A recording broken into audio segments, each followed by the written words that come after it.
మీ business ఏదైనా మీ ఊర్లో promotion చేయాలంటే అది సుమన్ టీవీతోనే సాధ్యం. ఇప్పుడే సంప్రదించండి. ప్రాంతంలో ఇంగ్లీష్ రాదు. కొన్ని వేల మంది పిల్లలు ఇంజనీరింగ్ చదివినటువంటి వాళ్ళు కూడా రోడ్ల వెంబడి తిరుగుతా ఉన్నారు.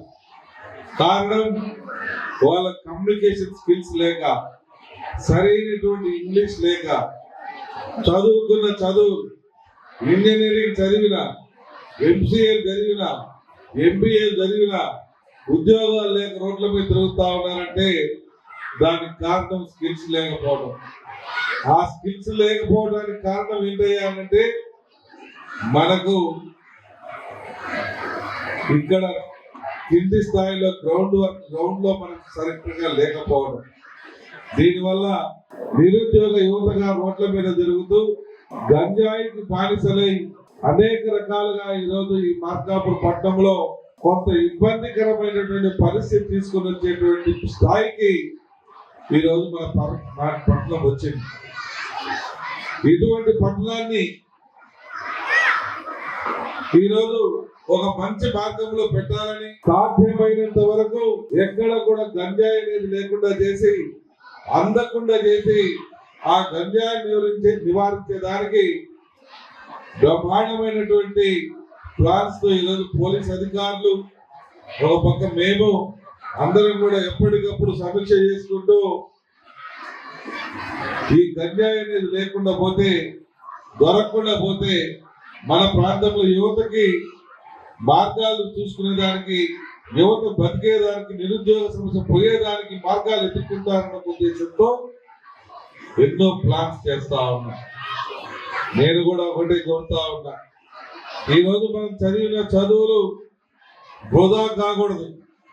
ఆ చదివిన చదువుకు ఒక లక్ష్యం ఉండాలి, ఒక పట్టుదల ఉండాలి. ఆ లక్ష్యంతో ఏం చేయాలో, ఏం కావాలో, ఏం చేయాలనుకుంటున్నావో అనేటువంటి విషయంలో ఒక పట్టుదలతో ముందుకు పోవాలి. కానీ మధ్యలో కాడి వదిలేసినట్టు ఆ వస్తే వచ్చింది, లేకుండా లేదు, మా అమ్మ అమ్మయ్య తెచ్చి పెడతా ఉన్నారు, అది తినుకుంటా కూర్చుందాం, రేపు పెళ్లి చేసుకుంటే పెళ్ళాం వండి పెడుతుంది, అప్పుడు తినుకుంటా కూర్చోవచ్చు అనేటువంటి పరిస్థితి అయితే మన వాళ్ళకు రాకూడదు. ఆలోచన అనేది మన వాళ్ళకి చేయకూడదు. ఒక మంచి ఆలోచనతో ముందుకు పోవాలి. ఒకప్పుడు మీరు మార్కాపురం ఏ రకంగా ఉంది, ఈ రోజు ఏ రకంగా మన పట్టణం ఉందో చూడండి. ఒకప్పుడు రోడ్లు లేవు, వర్షాలు పడితే నిలబడలేవు, పోతే కరెక్ట్ గా తాగడానికి మంచినీళ్ళు లేవు, బోర్లు సక్రమంగా పనిచేయవు. ఇటువంటి దౌర్భాగ్యమైనటువంటి పరిస్థితి మార్కాపురం పట్టణాన్ని.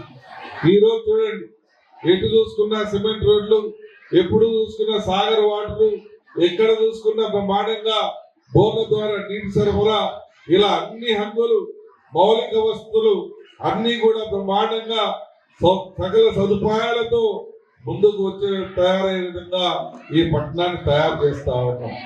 రేపు మార్కాపురం జిల్లా చేయబోతా ఉన్నాం. ఈ జిల్లా చేస్తే మన భవిష్యత్తు బాగుపడుతుంది, మన పిల్లల భవిష్యత్తు బాగుంటుంది.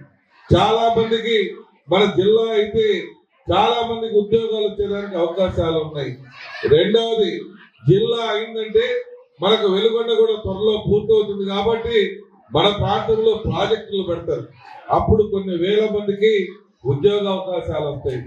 ఇలా ఫ్యూచర్ ఆలోచన చేసి ఈ మార్కాపూర్కి జిల్లా కావాలని, అలాగే వెలుగొండను త్వరితగతిన పూర్తి చేయాలని ఒక పట్టుదలతో ఒక పక్క ప్రభుత్వంతో మాట్లాడు, మరొక పక్క గతంలో ప్రతిపక్షంలో ఉన్నప్పుడు ఉద్యమాలు చేసి ఎన్నో రకాలుగా ఒత్తిడి తీసుకుని వచ్చి